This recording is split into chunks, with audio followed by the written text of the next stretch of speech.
Alright, YouTube, it's time for Occult Video 21, Glastenbury Mountain. Now, I haven't made occult videos before on sort of paranormal locations. I've kept to more general topics like aquatic cryptids, cryptids in general, something like that.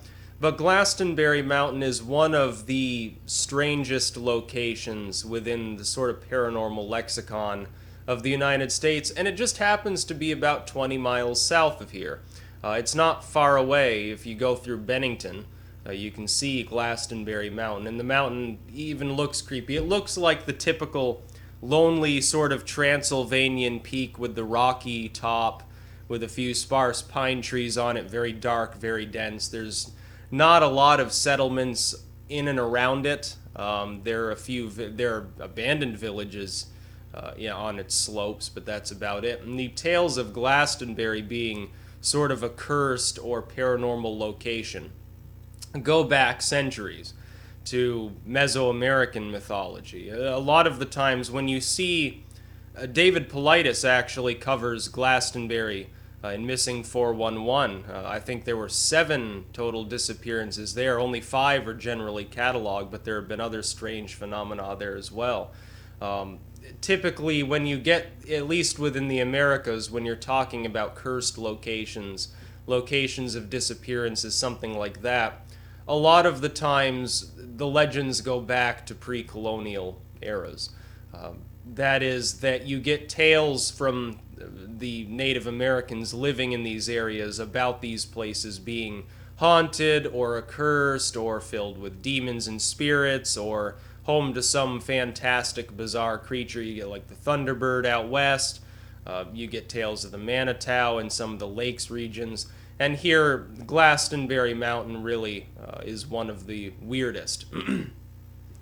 There were several weird disappearances. I believe that the contemporary accounts go back to the early 1900s and continued through the 1970s. And when you're talking about a span of time that approaches a century, you're not talking about serial killers because, they are mortal and eventually get too old to serial kill anymore, or they die.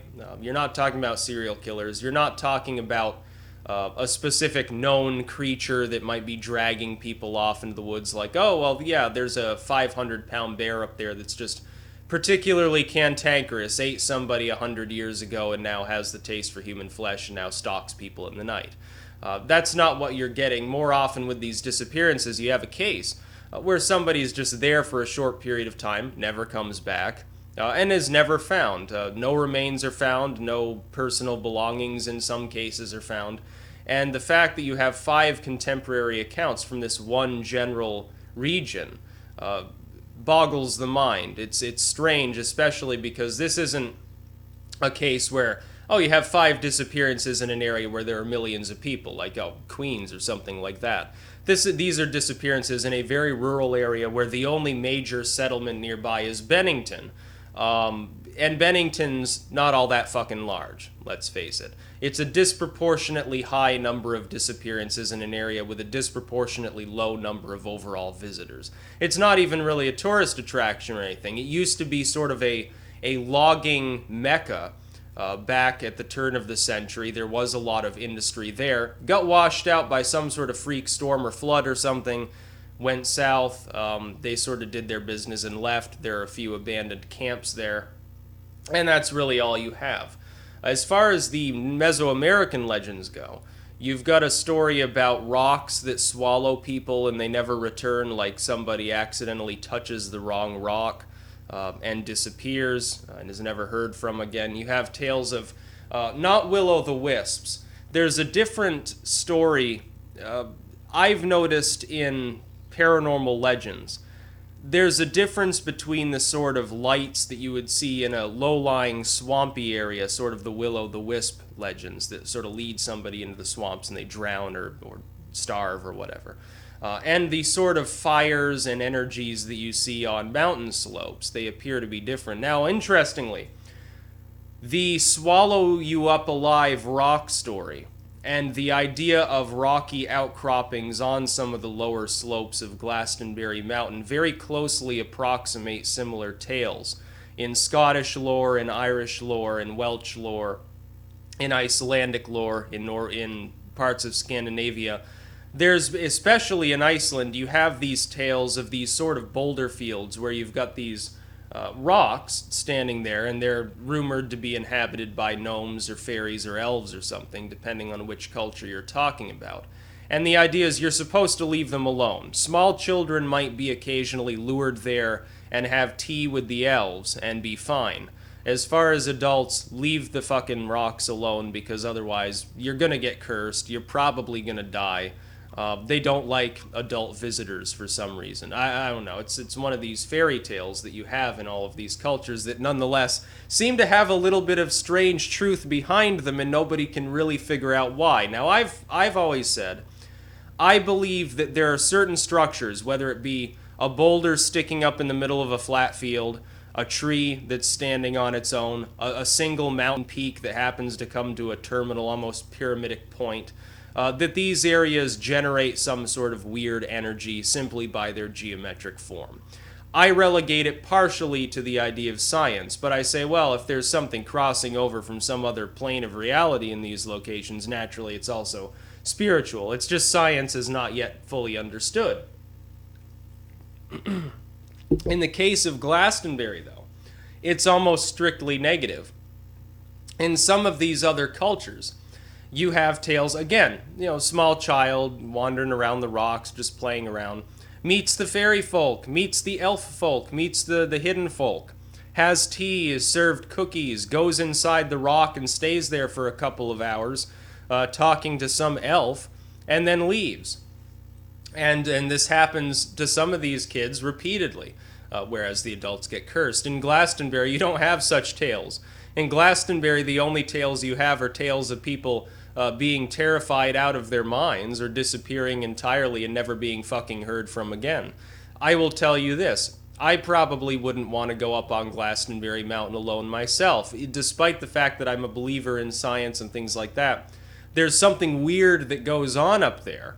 Whether it be a strange energy or maybe just a really, really long-lived serial killer that has a shack up there somewhere, or lives in the caves, or a Bigfoot or some shit like that. There's enough weird stuff going on that it's called part of the Bennington Triangle. Not without reason. There's this region of sort of the central New England area, spanning from Bennington down into sort of Salem and up towards parts of the White Mountains, sort of this little triangular area that's literally called the Bennington Triangle. And it terminates at Glastonbury Mountain for a good reason, and that's why it gets its name from Bennington rather than, the White Mountain Triangle or the Salem Triangle or something. Because even weird as though something like Salem or the White Mountains may be, the White Mountains have their own tales of weird, fiery spirits roving through the mountains and demon dogs and stuff like that. Bennington takes the cake as far as this is concerned. It's very strange actually living fairly close to this general region, and the weird stuff doesn't stop there. It's all throughout the Green Mountains, all the way up to the Stowe area. You got tales of the Pigman. You've got tales of Bigfoot. Somebody claimed they saw a Bigfoot a couple of years ago, maybe 5 miles west of where I am right now. You've got all of these weird legends and tales around this region. Some of them are Mesoamerican, some of them are sort of Victorian-era inventions, which may or may not be adapted from older legends that may no longer even be extant, and some are modern. That's the other thing you've got to realize. Sometimes when you get paranormal legends, or occult legends, or anything like that, what you're looking at is not a truly original account, it's a reworking of an older account that may no longer exist at all. There might be a Mesoamerican tribe, a rather small tribe that now no longer exists at all, or no longer remembers its sort of oral history at all, from which myths and legends were adapted. They were Victorianized, Edwardianized, modernized in some way, and perpetuated, but the original mythology is forgotten. It no longer exists and never will again because nobody remembers it or thought to write it down. Kudos, by the way, to some of the folklorists who have actually managed to dig some of this material up. In the case of Glastonbury, though, you've got the sort of Indian legends from centuries ago, and then you've got these modern accounts, again, up to the 70s. That's modernity. This isn't a case of disappearances. Oh, well, 200 years ago, Hansel and Gretel were walking through the woods and they disappeared, and then little Jim disappeared. Nobody knew what went on. We figure it was demons or something. It's not like that. This is modernity. This is like post-World War II era. When the area had been tolerably settled, people were tolerably sophisticated about such things, and regardless of what superstitions they may have had, they still had logic and reason and the scientific method, and you still get these accounts. Now, one of them, somebody, can't remember exactly who, gets on a bus, going through the area, just disappears. Everyone remembered seeing him. He just disappeared while the bus was in transit, without a trace, and nobody could find him. They tried searching, nothing was found. There was a small child, I believe in the 50s, sort of in this general area, wearing bright colors at the time and everything. Should have been easy to track because, little kid, not capable of necessarily moving as quickly as adults can. Disappears, again, can't get a scent, no belongings found, nothing. Just wanders into the Glastenbury region, into either Glastenbury Mountain itself or one of the surrounding sort of hill areas. Never found. Not a single trace ever known ever again. And this has happened over and over at this location. Now, as for post-70s disappearances, I haven't looked into it deep enough to know. But there are other disappearances in these general regions. You've got disappearances in the Green Mountains, the White Mountains, some of the swampy areas in parts of Massachusetts and so forth. Not to say they're all related. You get disappearances anywhere in the world that you happen to look. You will get the occasional disappearance. But to have that many concentrated in one general region around this one specific mountain peak strikes people as strange, probably for good reason. When you get the sort of Mesoamerican legends about, demons, rocks that swallow people, it starts to become more strange, and often in the Americas that's the case that you get, that a lot of times. Disappearances, mysterious murders where you can't find necessarily an exact cause of death and someone's just sort of found decomposing in the woods. Somebody disappears and then does return and has weird tales to tell about it. It starts to seem sort of Blair Witch-like.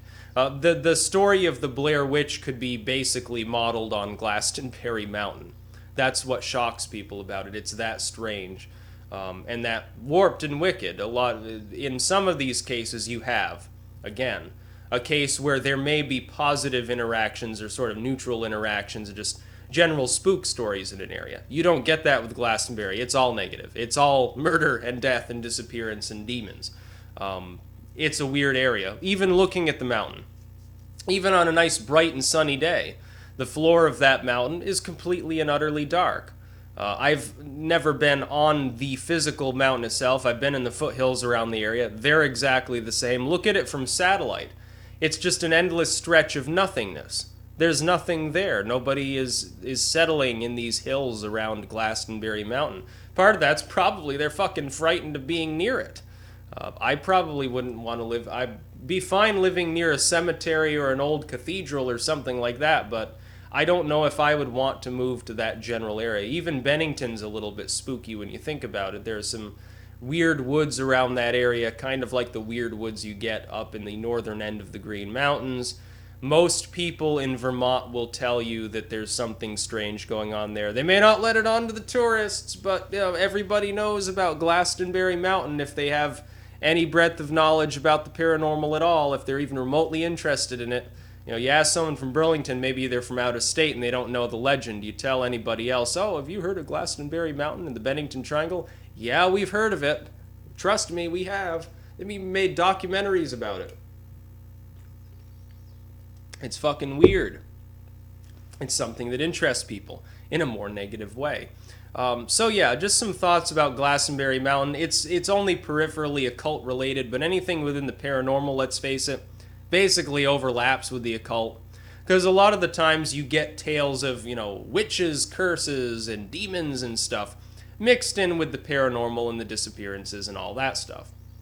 So still interesting to talk about within the context of the paranormal. It takes on a different approach. I'm kind of avoiding that now and just sort of saying, the area is fucked up in some way. There's a weird energy there. I don't know, a witch lives there. There's Bigfoot. whatever the case may be, something weird goes on there, and people tend to disappear around Glastonbury Mountain's general region. The idea of, stones that swallow you up could be, it could be sinkhole related. It could be, the natives were just talking about, oh, well, these two braves are wandering up there hunting, and all of a sudden the rocks opened up and they fell down in and they got closed in by dirt, and we ran because demons swallowed them or something. Could be. But then again, that's just another reason to avoid the mountain slopes. If it's full of like weak spots and sinkholes that randomly gobble people up and close themselves in, that's probably another reason not to go up on Glastonbury Mountain. And that's a really secular, physical, cold-cut reason why people would disappear up there. They've said, oh, well, maybe people are, falling down old well shafts. What well shafts would be up there? There are a couple of abandoned camps. Unless somebody's wandering around those areas exclusively, they're not going to find any wells up there. There were no human settlements. There weren't even Mesoamerican settlements on the mountain itself. There was never any settlement there. Why would there be a well there? Are you talking about some hermit living there 200 years ago that dug his own well and tried to mine gold and failed and went crazy and went off and died in a swamp somewhere? I'm not buying that story, because I can't imagine there are many man-made structures up there to actually trap people in. I would think they'd be filled in by now anyway, 200 years later or something. So yeah, just a bit about Glastonbury Mountain. Very strange location. Bennington Triangle. That's about all. Peace out.